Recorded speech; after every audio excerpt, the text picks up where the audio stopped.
Hello and welcome, my friends. I'm Navtej in Santa Barbara.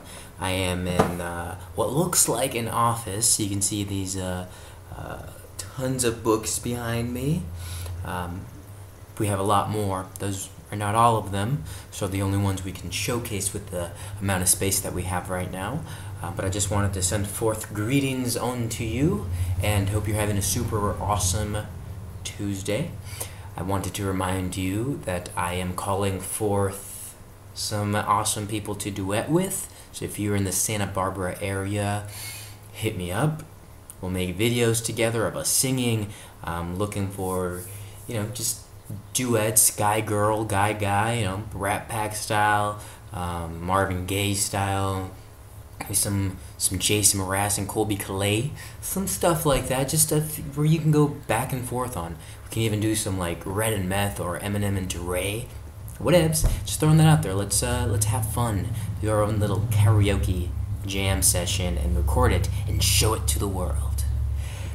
Today, I'd like to share with you content from a little book that I just finished reading, and it's really awesome. Usually I read about 3 books at the same time, and these 3 books that I'm currently reading kind of aligned at the same place, and they kind of talk about the same thing, which isn't surprising because that's what happens in life.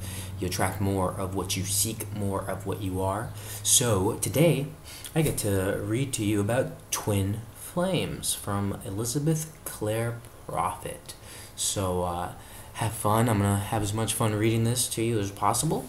And a 1, a 2, a 1, 2, 3.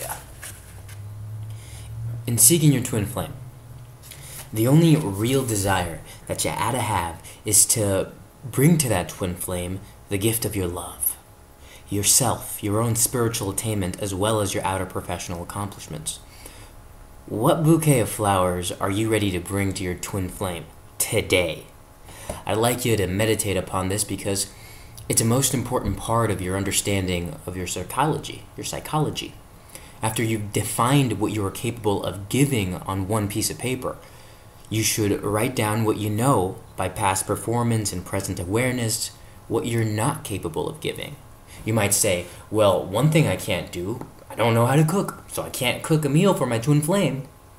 Whether you're a man or a woman, you like to have somebody cook a meal for you once in a while. So you ought to learn to cook. Get down to the basics in life.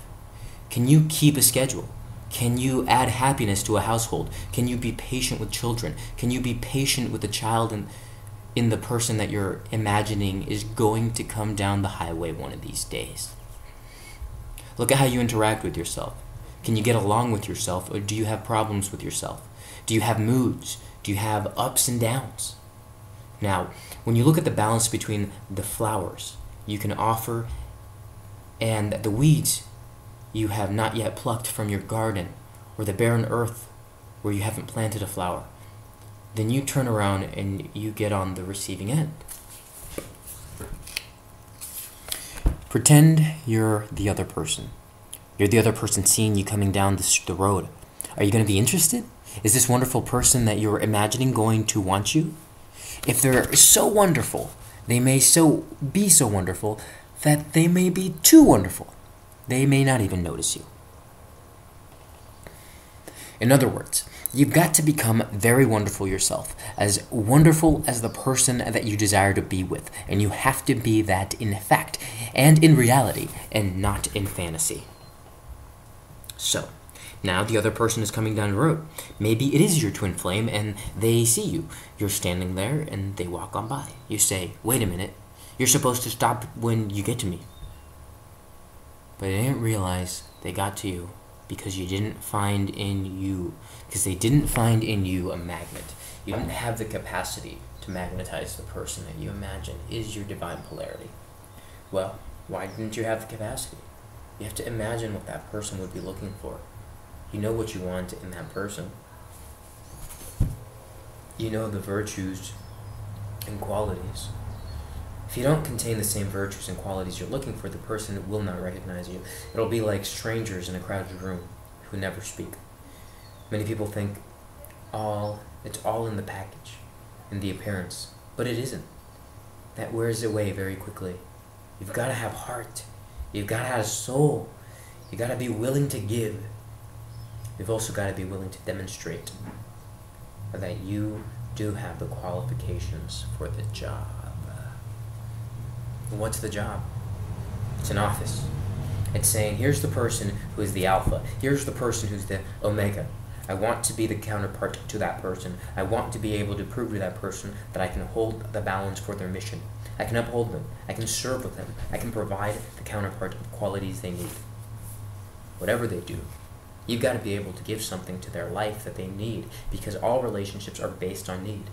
You have to be very honest in a relationship, because you may see well in advance that you're not going to be able to provide a major aspect that that person needs.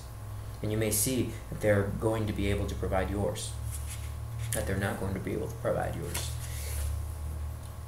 If you're the one that can see it, then you'll bear the karma of going into that relationship because your human self wants it, even though your heart and your mind and your soul really know that it's not going to work.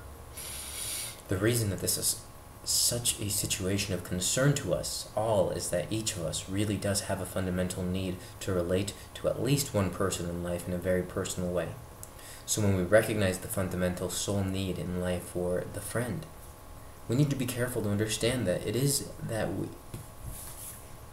This is what we really need in our friend. A friend does not mean that needs a friend that we can't give and take with, who is on a different vibration than the soul requires. Becomes no friend at all. In fact, he or she becomes a shackle and a drag. When we have such a relationship with someone, we realize we're wasting our life and their life. We've only got 70 and maybe a little more. And we've got things we've got to do. We've got things we got to do. Sublimation. Blah, blah, blah, blah, blah.